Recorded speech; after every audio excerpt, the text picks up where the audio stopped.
Welcome back to my channel. My name is Diksha Budiraja. As you know that we had done all the rules of chapter 9th of class 6 and the chapter name was subject verb agreement. Today we will do the practice time of this chapter. So let's begin. So let's start from the first. Select the correct form of the verbs given in the brackets to complete the sentences. The first is the cake dash fresh enough to eat. अब देखिए logically करते हैं. Cake जो है वो एक singular subject है, right. The cake पूरा है पर केक तो सिंगुलर हुआ ना, केक्स नहीं है यहाँ, इसीलिए हम वर्ब भी लेंगे सिंगुलर जो है इज़. क्लियर. तभी हमने यहाँ इज़ फील किया है. नेक्स्ट है the mangoes dash note yet ripe. वो अब तक पके नहीं है तो मैंगो नहीं है, यहाँ मैंगोज़ है. जो यहाँ सब्जेक्ट आपको पता है प्लूरल हो तो हम वर्ब भी प्लूरल भरते हैं तो आएगा are. Clear. Next every morning हर सुबह she dash at the temple. Temple मतलब मंदिर, वो मंदिर में गाना गाती है. आपको पता है सिंपल जो प्रेजेंट की एक रूल होता है, वर्ब की first form plus S E I S जो सिंगुलर्स हमारे होते हैं. तो हमारे यहाँ अगर ही शीट आ जाता है तो हम यहाँ पर एस ई आई एस लेते हैं, राइट. तो हमने यहाँ लिया sings. Clear. All this children, यहाँ पर पता चल रहा है कि ये क्या है, हमारा प्लूरल सब्जेक्ट है तो हमारी जो वर्ब होगी वो भी प्लूरल आएगी. Cycle. Clear. I dash not know, ये तो सबको पता आई डू नोट ही होता है क्योंकि ई एस नहीं आता. डज जो होता है वो ही शीट के साथ आता है. Next Vikram dash across the pool in 5 minutes. तो वो जो है 5 मिनट जो है पूल में क्या कर लेता है, स्विम कर लेता है, आर पार जो है स्विम कर लेता है. तो ये सिंगुलर ही हुआ सब्जेक्ट, राइट. वो लड़का है मतलब ही है तो इसके लिए हम क्या लेंगे, स्विम्स, राइट. अब आप ध्यान से आगे समझिएगा. Underline the subjects in the sentences below. अब देखिए first that picture is worth a lot of money. आपको पता है सब्जेक्ट सबसे आगे होता है लेकिन कई बार जो वर्ब होती है वो उस सब्जेक्ट से आगे आ जाती है, तब क्वेश्चन बन जाता है. तो फर्स्ट में वर्ब से पहले वाला क्या होगा आपका सब्जेक्ट, दैट पिक्चर. क्लियर. तो उसने बस अंडरलाइन करने हुआ है कि सब्जेक्ट को आपने अंडरलाइन करना है. ठीक है. अब अगला ध्यान से समझिएगा क्योंकि बहुत लोग कंफ्यूज हो जाते हैं कि आगे जो होगा वो आपका क्या होगा, सब्जेक्ट. बट ऐसा एक्चुअली में है नहीं. Has my pairs of jeans been washed. अब देखो ये हैज़ जो है वर्ब है, राइट. पर जो माई पेयर्स ऑफ जीन्स है ये हमारा सब्जेक्ट है. ठीक है. क्योंकि इसने यहाँ क्वेश्चन मार्क दे रखा है और क्वेश्चन मार्क का मतलब है कि इसने वर्ब को आगे रखकर एक क्वेश्चन पुट कर रखा है. तो मेन आपका जो सब्जेक्ट हुआ ये हुआ my pair of jeans. Clear. Next में आइए 10 candles were burning on the railing. देखो सिंपल है, वर्ब से पहले 10 कैंडल्स हैं तो सब्जेक्ट यही होगा, no doubts. Next the leaders regularly meet at the assembly hall. अब ये मत कहना कि यहाँ रेगुलरली भी है और वर्ब से पहले है तो सारा सब्जेक्ट है. नो, ये आपका एडवर्ब है इसीलिए आप इसको सब्जेक्ट में काउंट नहीं करोगे. तो ये जो द लीडर्स है आप इसी को ही सब्जेक्ट मानोगे. क्लियर. नेक्स्ट है a bundle of stick is not too heavy to carry, right. अब देखो ये वर्ब से पहले का जो होता है बंडल ऑफ स्टिक्स वो क्या हुई आपकी सब्जेक्ट. कोई मतलब अब ये मत कहना कि अब बंडल ही लोगे, बंडल ऑफ स्टिक पूरी बात है. ठीक है जी, इसीलिए हमने इसमें सब्जेक्ट लिया है इसको.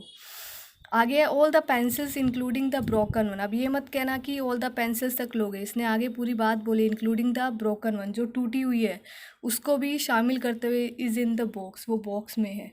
तो वर्ब से पहले जितना हुआ वो सारा सब्जेक्ट हुआ ना. क्लियर हुआ. अब यहाँ देखिए टिक right the sentences with the correct subject verb agreement. जो आपको लगता है पूरे सेंस से सही हैं, जिनमें वर्ब सही आपने फिल कर रखी है, आपको उसको राइट टिक करना है. जो नहीं है उसमें आपको रॉन्ग टिक करना है. चले स्टार्ट करें. First we are playing the final match today. देखो सब कुछ सही है, वी सब्जेक्ट है, आर प्लेइंग वर्ब है, द फाइनल मैच ये आपका सारा जो है ऑब्जेक्ट है. तो इसका मतलब इसमें कोई ऐसा नहीं है जिसमें इनकम्प्लीट लगे. वी के साथ आर जो है यूज़ कर रखी है, मतलब वर्ब भी करेक्ट है, सब्जेक्ट भी करेक्ट है, ऑब्जेक्ट भी है, ओवरऑल सारा सेंटेंस करेक्ट है तो हमने यहाँ राइट टिक किया. नेक्स्ट है the table which are overloaded was creaking on the its legs. अब देखो जो ब्रैकेट में दे रखा होता है, आपको एक मैंने कल रूल्स में बताया था कि जब ब्रैकेट में जो दे रखा होता है उसे सेपरेशन में रखते हैं, उसकी कोई मतलब ज़्यादा वैल्यू नहीं होती. तो मेन तो सब्जेक्ट आपका द टेबल है तो उसके साथ वॉज लग गया तो ये भी करेक्ट है तो आपने क्या करा, राइट टिक. क्लियर. अब है next, my cousins and my aunt are travelling to Hawaii. अब देखो ये भी बिल्कुल करेक्ट है, my cousins and my aunt, ठीक है, दो हैं तो उसके लिए आपने वर्ब आर यूज़ करी, बाकी तो हमें मैटर नहीं करता, हम तो मेन वर्ब देखेंगे। करेक्ट है तो इसका मतलब राइट है।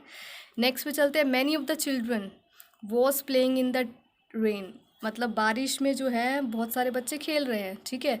तो यहाँ वॉज क्यों लगाया, वॉज तो गलत हो गया, हमने यहाँ लगाना था वर, क्योंकि मैनी आ गया, क्लियर, इसलिए हमने रॉन्ग टिक किया है।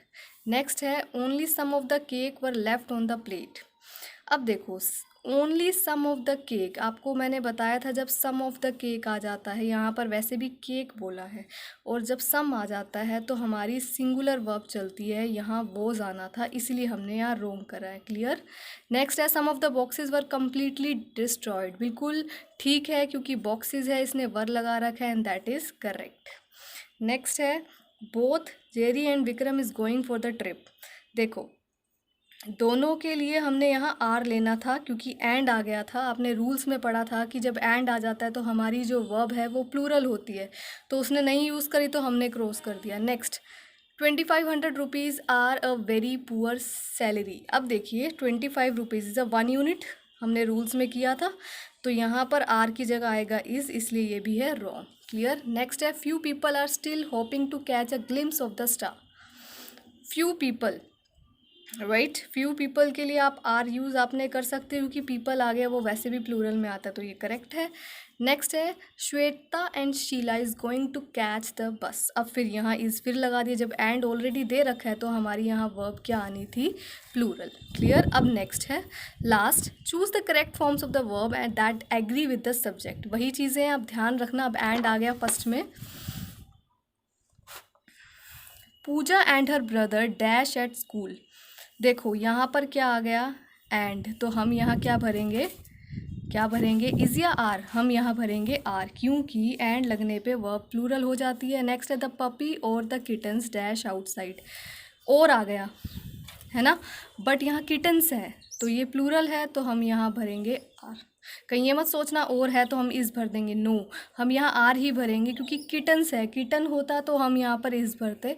वन ऑफ माई कज़न्स, अब यहाँ वन आ गया, इसका मतलब सिंगुलर ही है, तो यहाँ हम भरेंगे इस, ठीक है। कज़न्स को नहीं देखना, वन को देखना है कि मेरी कज़न्स में से कोई एक, तो एक की बात की है तो हम सिंगुलर वर्ब लेके चलेंगे। नेक्स्ट है, ईदर सॉल्यूशन डैश एक्सेप्टेबल। जब ईदर आता है तो हमारी सिंगुलर वर्ब चलती है, ये रूल्स में बताया था, तो यहाँ आएगा is.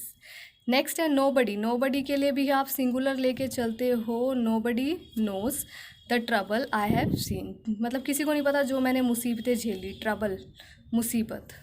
Your shirts dash dirty, वैसे भी शर्ट्स आ गया तो आपने तो आर ही भरना है, इज़ थोड़ी लगाओगे, शर्ट होता तो इज़ आता, अगर शर्ट्स हैं तो आर, क्योंकि प्लूरल सब्जेक्ट के साथ प्लूरल वही वर्ब लगती है।